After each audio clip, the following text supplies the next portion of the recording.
आज हम लोग मेंसुरेशन का, क्योंकि लास्ट क्लास में मेंसुरेशन का एक चैप्टर राइट सर्कुलर कोन ख़त्म हो गया था, तो आज हम लोग स्टार्ट करेंगे मेंसुरेशन का right circular cylinder chapter number 8। तो सिलेंडर किसको बोलेंगे हम लोग? सिलेंडर बोलते हैं कोई भी, जैसे गिलास का शेप हुआ, गिलास का शेप को हम लोग सिलेंडर का शेप बोलेंगे। पाइप हुआ, पाइप जो होता है वो भी क्या है? सिलेंडर का शेप है। ट्यूबलाइट जो है वो भी सिलेंडर का शेप है। तो सिलेंडर का दोनों साइड, जो बेस जिसको हम लोग बोलते हैं, दोनों बेस जो होता है वो सर्कल होता है, ऊपर भी और नीचे में भी, दोनों साइड में सर्कल होता है। और साइड से कवर होता है। कभी कभी क्या होता है, सिलेंडर ऊपर से भी कवर होता है। दो तरह का सिलेंडर मिलेगा। एक तो पाइप का जैसा, जिससे पाइप क्या होता है, बोथ साइड में ओपन होता है, खुला होता है दोनों साइड में। लेकिन अगर हम लोग ट्यूबलाइट देखेंगे तो ट्यूबलाइट में क्या होता है, दोनों साइड में कवर रहता है। कोई टीन वगैरह अगर देखेंगे जिसमें डब्बा वगैरह टाइप का रहता है, जो सामान वगैरह आता है, उसमें भी क्या रहता है, दोनों साइड में कवर रहता है। तो कभी कभी सिलेंडर का दो टाइप यहाँ पे आएगा। एक तो दोनों साइड में कवर होगा, और कभी क्या होगा, दोनों साइड में कवर नहीं होगा, सिर्फ एक साइड में कवर होगा। ऐसा भी हो सकता है जैसे गिलास, गिलास का सिर्फ नीचे में कांच रहता है, ऊपर का हिस्सा क्या होता है, खाली होता है। तो वैसा टाइप का भी आएगा। वो सब टाइप आएगा तो बताएंगे हम।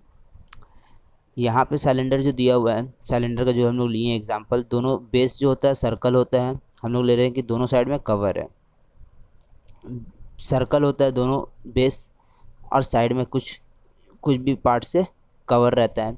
तो अगर हम लोग कर्व सरफेस एरिया निकालेंगे, यहाँ पे और एक चीज़ समझ लेना, रेडियस, रेडियस ये आर हो गया। जो सर्कल है, सर्कल का जो रेडियस होगा उसी को हम लोग आर बोलेंगे। और यहाँ पे हाइट होता है, हाइट किसको बोलेंगे, हाइट बोलेंगे या लेंथ ऑफ द सिलेंडर बोलेंगे, दोनों का मतलब सेम है। अगर हम लोग पाइप ले रहे तो पाइप का जो पूरा लंबाई है, पूरा लंबाई, उसको हम लोग हाइट बोलेंगे, या फिर उसको हम लोग लेंथ ऑफ द पाइप भी बोल सकते हैं। दोनों का मतलब सेम है, लेंथ बोलेंगे या फिर हाइट बोलेंगे, क्वेश्चन में दोनों ही यूज़ होगा। कहराते हैं अब कर्व सरफेस एरिया में, कर्व सरफेस एरिया या फिर लैटरल सरफेस एरिया किसको बोलेंगे, जो सिर्फ साइड का एरिया होगा। ये साइड का एरिया को हम लोग बेस का एरिया और ऊपर का दोनों सर्कल का एरिया को छोड़कर जो सिर्फ साइड का एरिया होता है, उसको हम लोग क्या बोलेंगे, लैटरल सरफेस एरिया या कर्व सरफेस एरिया बोलेंगे। अगर ट्यूबलाइट देखेंगे हम लोग, तो ट्यूबलाइट में जो गिलास जो दोनों साइड में है, कांच, उसी एरिया को हम लोग सिर्फ क्या बोलेंगे, लैटरल सरफेस एरिया या कर्व सरफेस एरिया। और जो दोनों साइड में कवर रहता है स्टील वगैरह से, उसको हम लोग नहीं लेंगे, उसको काउंट नहीं करेंगे। उसको छोड़कर सिर्फ जो सादा रंग का पूरा आता है साइड में, उसी को हम लोग क्या बोलेंगे, कर्व सरफेस एरिया बोलेंगे। ये समझ के रखना है। तो कर्व सरफेस एरिया का फॉर्मूला होता है 2πr/h स्क्वायर यूनिट। उसके बाद आएंगे total surface area.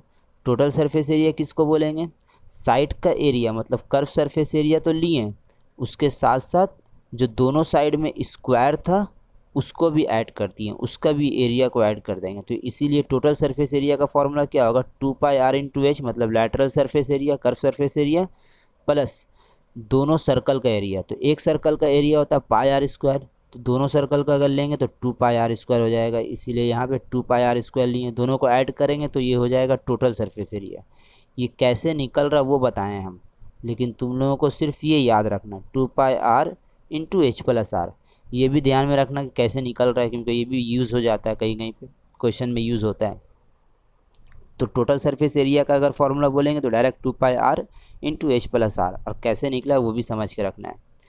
Volume, volume का फॉर्मूला होता है πr² h, क्यूबिक यूनिट। तो πr² h हो गया।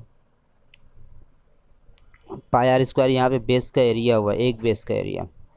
अब आते हैं हम लोग, एक एग्जांपल लिए हम जहाँ पे r का वैल्यू दिया हुआ है 7 मीटर और h का वैल्यू दिया हुआ है 10 मीटर। तो फाइंड करना है, तीनों फाइंड करना है, कर्व सरफेस एरिया भी, मतलब lateral surface area, total surface area, volume, तीनों को फाइंड करना है। तो लैटरल सरफेस एरिया का फॉर्मूला 2πr/h होता है। टू वैसे ही रहा, पाई का मतलब 22/7, आर का वैल्यू 7 दिया हुआ था, एच का वैल्यू 10 दिया हुआ था, स्क्वायर मीटर हो जाएगा क्योंकि यूनिट यहाँ पे मीटर दिया हुआ तो मीटर हो जाएगा। इसको कैलकुलेट कर लेना। टोटल सरफेस एरिया का formula 2πr into h plus r, तो 2 वैसे ही रहेगा, पाई का मतलब 22/7, आर का मतलब 7 और एच का वैल्यू 10 दिया हुआ है, आर का वैल्यू 7। इसको पहले ऐड करेंगे, 10 + 7 17 आएगा, उसके बाद उसको कैलकुलेट करेंगे, मल्टीप्लाई करेंगे। उसके बाद आएंगे वॉल्यूम, वॉल्यूम का मतलब होता है पाई आर स्क्वायर एच, पाई का मतलब 22/7, आर चूँकि स्क्वायर है यहाँ पे तो इसीलिए 7 को 2 दफ़ा लिखे हैं रेडियस को, और एच का वैल्यू दिया हुआ है 10 क्यूबिक मीटर। अब आते हैं बुक का क्वेश्चन लेंगे हम लोग, बुक का क्वेश्चन नंबर 3।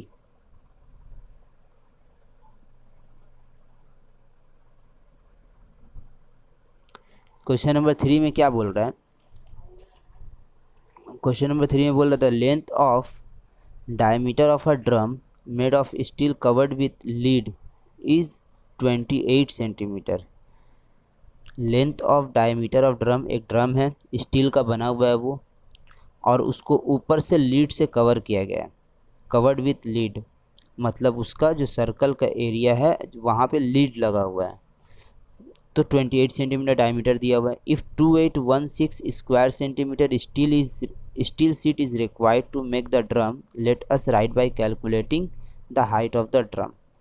और बोल रहा है कि कितना स्टील सीट का ज़रूरत पड़ रहा है, 2816 square centimetre area of seat का ज़रूरत पड़ रहा है स्टील सीट का, तो बताना है कि हाइट ऑफ द ड्रम क्या होगा। सबसे पहले डायमीटर दिया हुआ था 28 सेंटीमीटर, तो रेडियस निकल जाएगा 14 centimetre. Area of steel required कितना दिया हुआ है 2816। यहाँ पे ये समझना है, एक सिलेंडर है उसका साइड में स्टील लग रहा है और ऊपर जो कवर किया हुआ है दोनों साइड में वो लीड से कवर किया हुआ है, तो यहाँ पे तो स्टील नहीं है, यहाँ भी स्टील नहीं है, यहाँ भी स्टील नहीं है। स्टील कहाँ पे यूज़ हुआ, साइड में, तो ये जो स्टील यूज़ हो रहा है साइड में, तो इसका मतलब ये जो स्टील का एरिया दिया हुआ है ये किसका एरिया दिया हुआ है, लैटरल सरफेस एरिया दिया हुआ है। तो इसीलिए हम लिखें area of sheet required equal to 2816 square centimetre. तो ये लैटरल सरफेस एरिया क्या हो जाएगा, lateral surface area of drum equal to 2816।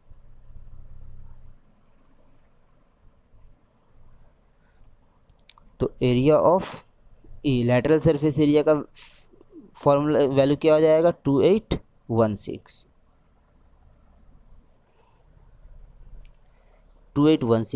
Lateral surface area का फॉर्मूला होता है 2πr इंटू एच, तो 2πr into H equal to हो गया 2816। यहाँ पे 2 वैसे ही रहेगा, पाई का मतलब 22/7, एच का वैल्यू आर का वैल्यू 14, एच वैसे ही रहेगा 2816। एच को यहीं रखेंगे, बाकी सबको वहाँ ले जाएंगे, क्रॉस मल्टीप्लाई करेंगे, 7 ऊपर चला जाएगा, अब बाकी जो 2, 22 और 14 है वो नीचे आ जाएगा। यहाँ से कैलकुलेट करेंगे तो एच का वैल्यू आ जाएगा 32 सेंटीमीटर।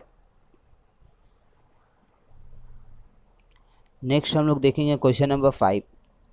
5 नंबर में क्या बोल रहा है, 5 नंबर में बोल रहा है कि if a gas cylinder, 4 number बन जाएगा, 4 नंबर तुम लोग करोगे, ये कंप्लीट हो जाएगा। पिलर का पूछा था, यहाँ पे 2 पिलर हैं, डायमीटर दिया हुआ उसका, हाइट दिया हुआ है, तो पूछ रहा है कितना क्यूबिक डेसीमीटर कॉन्क्रीट मटेरियल लगेगा, तो जितना उसका वॉल्यूम होगा उतना ही मटेरियल लगेगा। और 2 पिलर है तो 2 से मल्टीप्लाई कर देंगे। 4 नंबर होमवर्क रहेगा।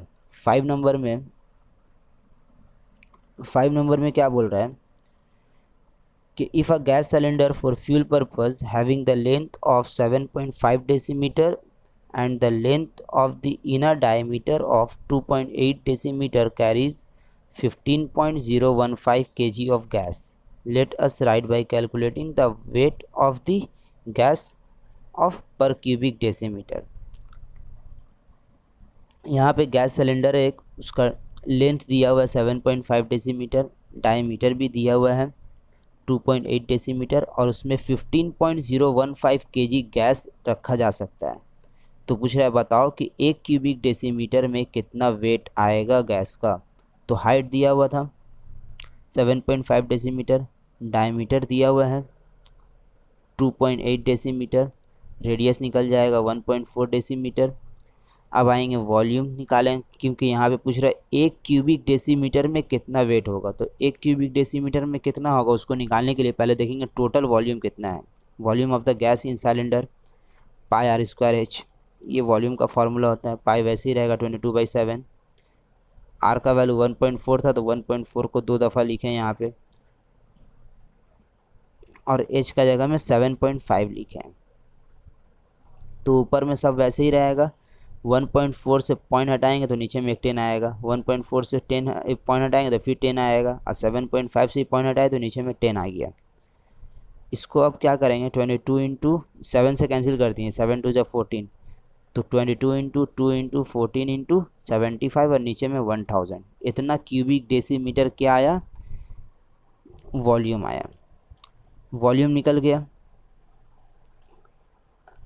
अब निकालना है हम लोगों को कि कितना वेट होगा 1 क्यूबिक डेसीमीटर में। देखो कितना वेट होगा 1 क्यूबिक डेसीमीटर में, इसको निकालने के लिए टोटल वेट ऊपर में लिखेंगे, ऊपर में टोटल वेट और नीचे में टोटल वॉल्यूम लिख देंगे।